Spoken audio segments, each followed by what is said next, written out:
Halo semua, kita akan bahas terkait dengan topik menghitung obligasi tanpa bunga. Nah, kira-kira apa saja sih yang dibutuhkan untuk menghitung obligasi tanpa bunga? Kita lebih lanjutnya, ikuti video ini sampai selesai ya. Oke, selanjutnya kita masuk pembahasan materi terkait dengan obligasi tanpa bunga ya. Nah, sebelum masuk ke lanjutan materi untuk obligasi tanpa bunga, saya akan menjelaskan dulu kalau tujuan pembelajaran hari ini adalah pertama, kita akan membahas obligasi dengan bunga, obligasi yang tanpa bunga, lalu perbedaan antara obligasi dengan bunga dan obligasi tanpa bunga, dan yang terakhir adalah kesimpulan.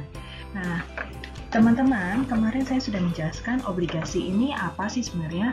Obligasi ini sebenarnya adalah surat tanda hutang yang akan diterbitkan oleh perusahaan, lalu ditawarkan kepada investor atau individu untuk membeli. Nah, sehingga investor tersebut akan mendapatkan aliran kas atau sejumlah uang di masa yang akan datang terhadap pelunasan yang diberikan oleh si perusahaan.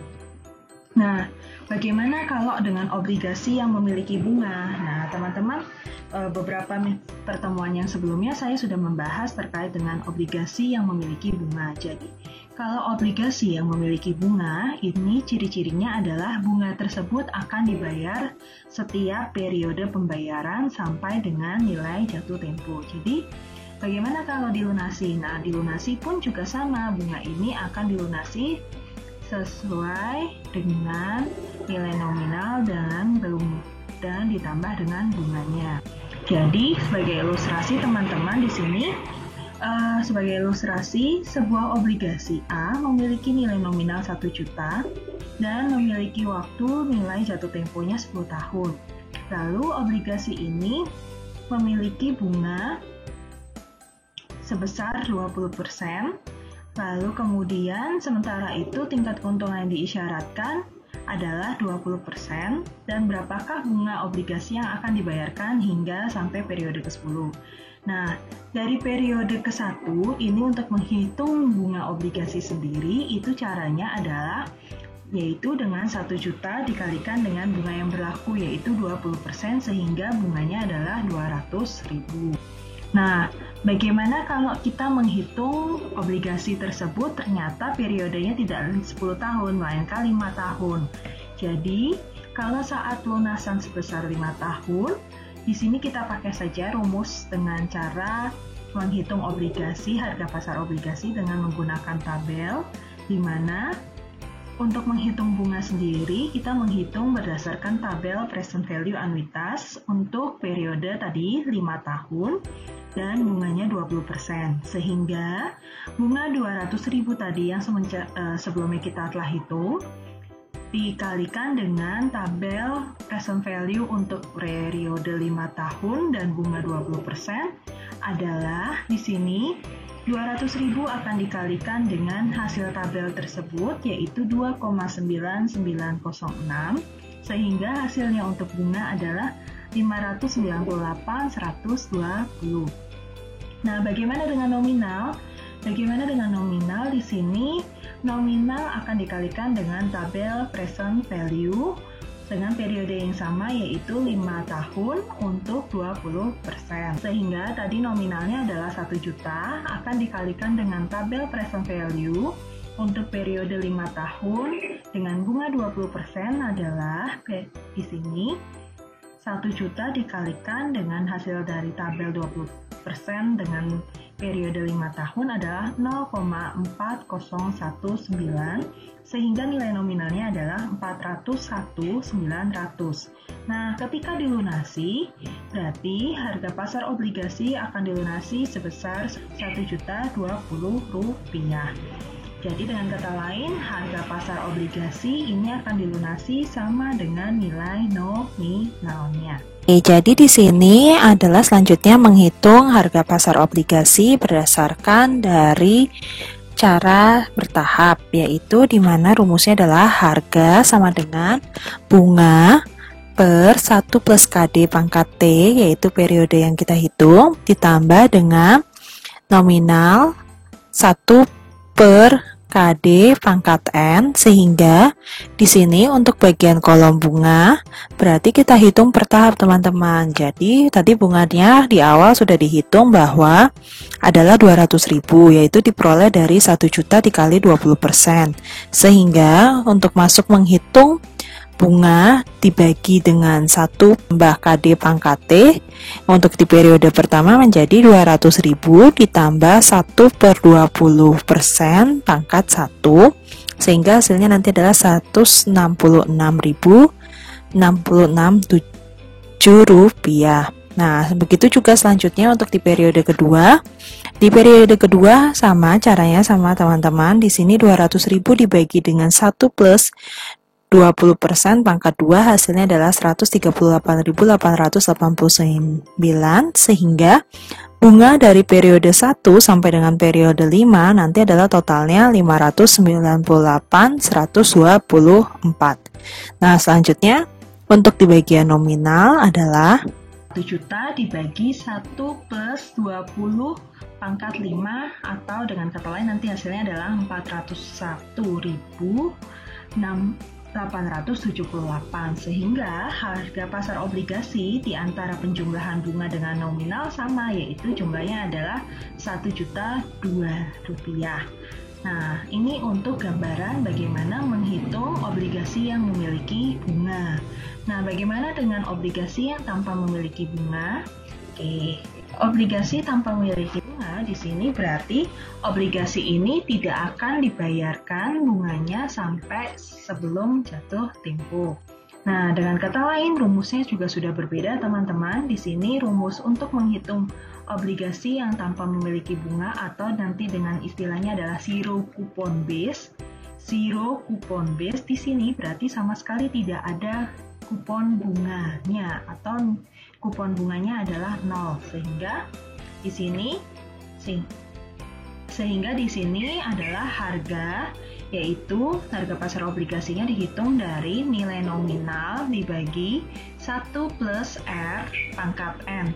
Nah, R itu apa sih? Tingkat bunga diskontonya atau tingkat kontonya yang diharapkan, sedangkan N di sini adalah periodenya. Nah, jelas di sini tidak ada kupon bunganya. Nah, sebagai ilustrasi bagaimana teman-teman? Sebagai ilustrasi di sini ada PTA yang mengeluarkan obligasi tanpa bunga dengan nilai nominalnya adalah 1 juta untuk periode 5 tahun. Tingkat diskonto yang relevan atau tingkat keuntungan yang diharapkan atau KD itu adalah 20%. Berapakah harga pasar obligasi ini?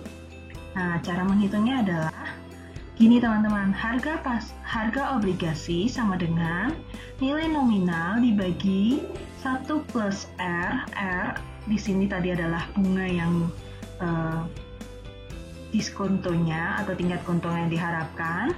Pangkat N di sini adalah periodenya, berarti nilai nominalnya kan tadi 1 juta, sehingga 1 juta dibagi 1 plus 20% pangkat 5, ini menjadi 1 juta dibagi 1,2, 20% tadi kalian jadikan desimal dulu, sehingga kalau 20% dijadikan desimal, 20 dibagi 100 yaitu 0,2 teman-teman.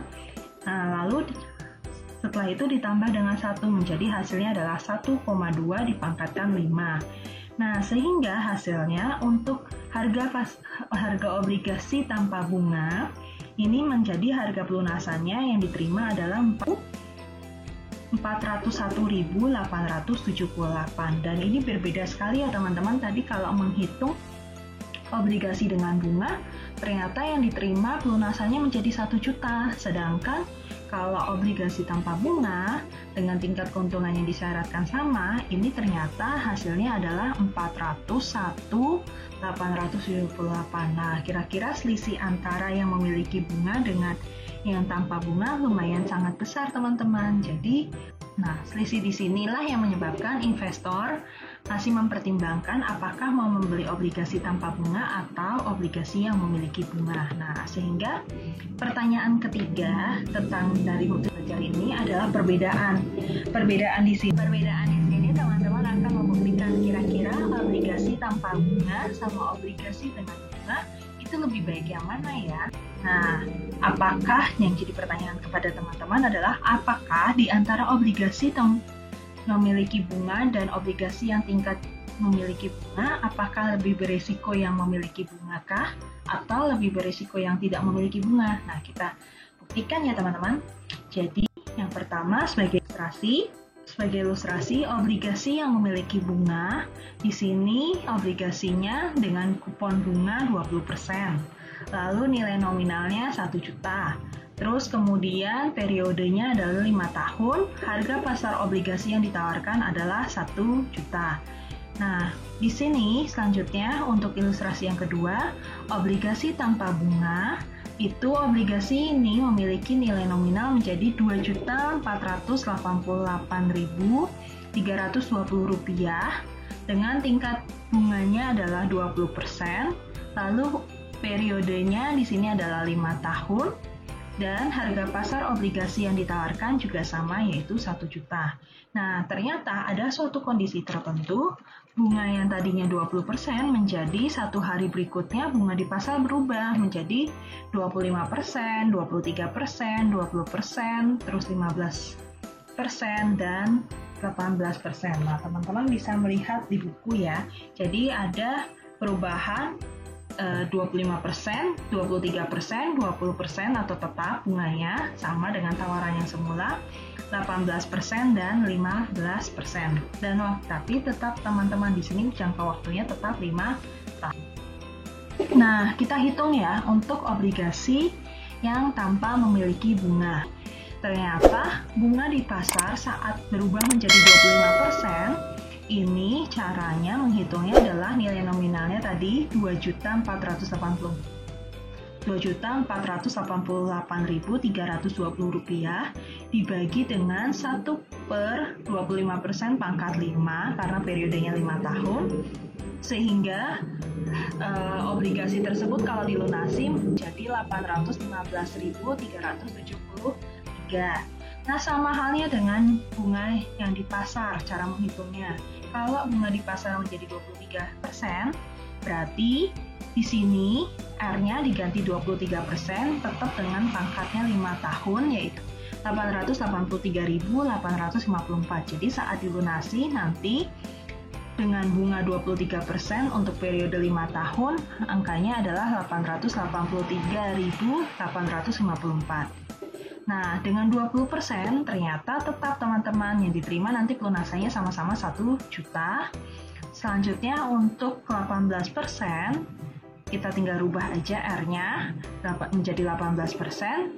Yang akan diterima pelunasannya menjadi Rp1.087.668. Nah, untuk 15% juga sama teman-teman.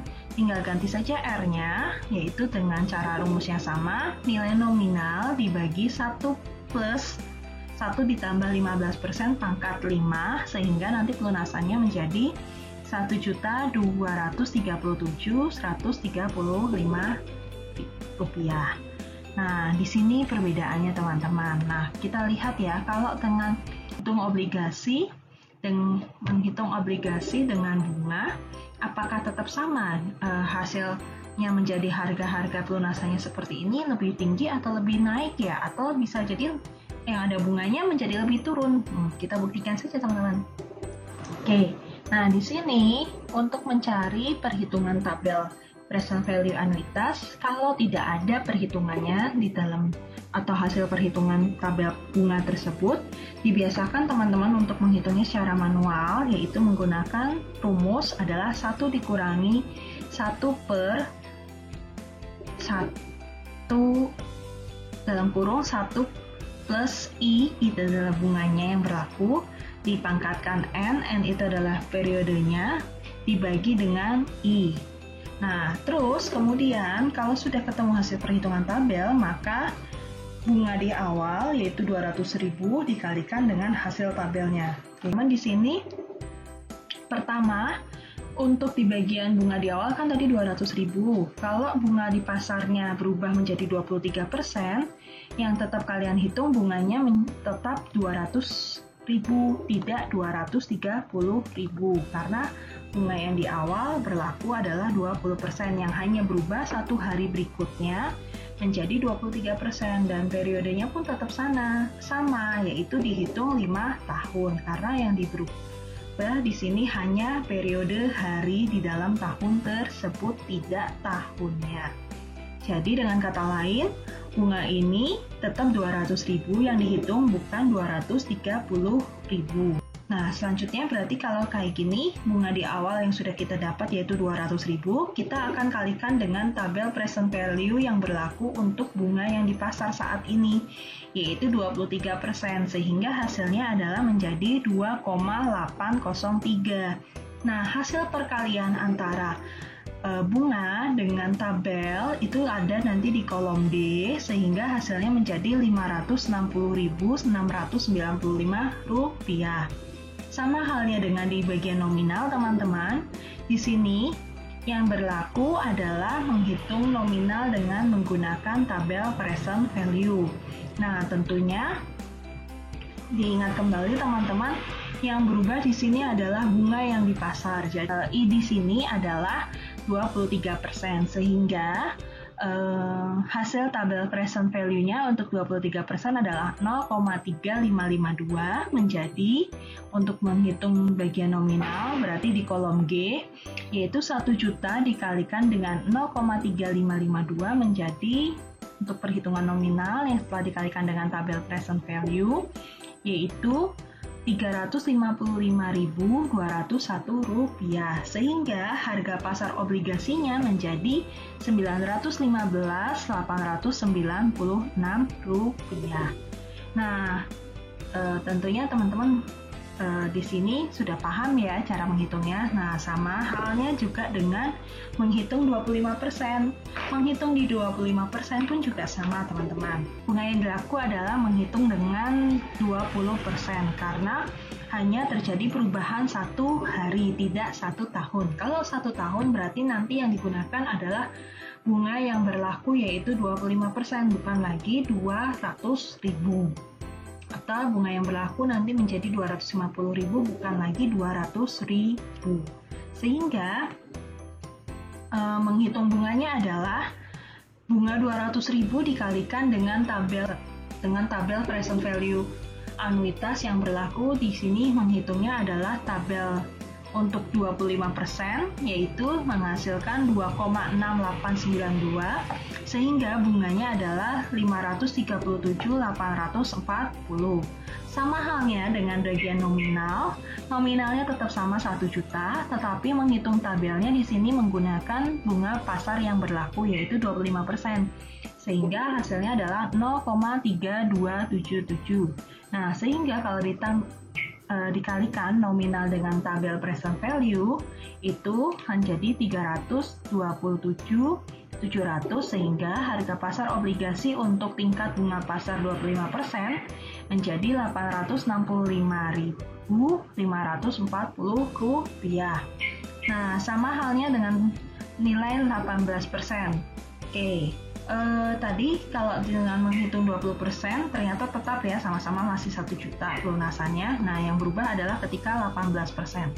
Jadi, teman-teman ingat kembali bahwa bunga yang berlaku di awal ini adalah 20%, yaitu di mana menjadi bunganya 200.000 dan dia tidak terpengaruh dengan perubahan yang ada di pasar. Mau pasar menjadi naik bunganya atau menjadi turun, tetap bunga yang berlaku adalah 20%. Yang berubah di sini cara menghitungnya, teman-teman. Kalau semula teman-teman biasanya menghitung dengan bunga awal yang sama yaitu 20% untuk tabel present value anuitas maupun present value. Di sini karena adanya perubahan bunga di pasar yang berlaku 1 hari berikutnya, maka yang dihitung di sini adalah bunga yang di pasar untuk menghitung tabel present value dan tabel present value anuitas. Jadi kalau contoh untuk menghitung bunga berarti 200.000 ini nanti akan dikalikan dengan tabel present value anuitas untuk bunga 18%, sehingga hasilnya menjadi 625.434.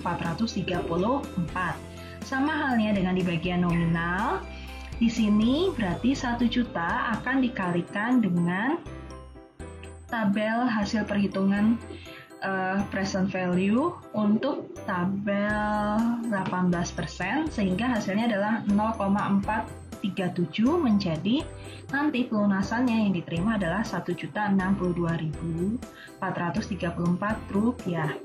Nah, jadi bisa kita ambil kesimpulannya teman-teman ya. Kalau saat di sini bunga di awal, nah kita bisa ambil kesimpulan di sini teman-teman. Jika obligasi tersebut dilunasi dengan bunga, mau berapapun perubahan bunga yang ada di pasar, tetap yang berlaku bunga yang di awal. Oke, kita next ya teman-teman. Di kesimpulannya apa? Lebih beresiko yang obligasi tanpa bunga atau obligasi dengan bunga? Nah, kita buktikan saja teman-teman di sini. Ternyata untuk obligasi dengan bunga itu tadi nilai 25% menjadi angkanya adalah 865.540. Sedangkan dengan obligasi tanpa bunga ternyata dihitung di sini menjadi harga pelunasannya menjadi 815.373. Nah, sama halnya dengan 23%, itu ternyata obligasi dengan bunga menjadi 915.896, sedangkan 23% menjadi 883.854 sampai seterusnya. Nah, berarti kita perhatikan di sini adalah selisihnya teman-teman. Kalau obligasi dengan bunga antara periode 25% ke 23%, ini ternyata selisihnya adalah 50.360. Tapi kalau obligasi tanpa bunga ternyata di sini akan ada selisih di mana antara 25% dengan 23% menjadi 68.481 rupiah. Jadi bisa diambil kesimpulan bahwa selisih antara setiap perubahan presentase tersebut resikonya lebih tinggi yang obligasi tanpa bunga. Nah, sama halnya dengan misal perubahan dari bunga 23% menjadi 20%, itu selisihnya adalah 84.104. Sedangkan untuk di bagian obligasi tanpa bunga, perubahan dari 23% menjadi 20%, ini selisihnya adalah 116.146 rupiah. Dan ini lumayan tinggi ya teman-teman. Ternyata obligasi tanpa bunga ternyata selisihnya setiap perubahan bunga itu menjadi lebih beresiko. Jadi kita bisa ambil kesimpulan teman, obligasi tanpa bunga ini lebih beresiko daripada obligasi yang memiliki bunga. Jadi bisa diambil kesimpulan kalau obligasi tanpa bunga ini ternyata lebih berisiko daripada yang memiliki bunga saat pelunasannya. Nah, kira-kira sebagai investor, apakah lebih memilih membeli obligasi tanpa bunga atau obligasi dengan bunga?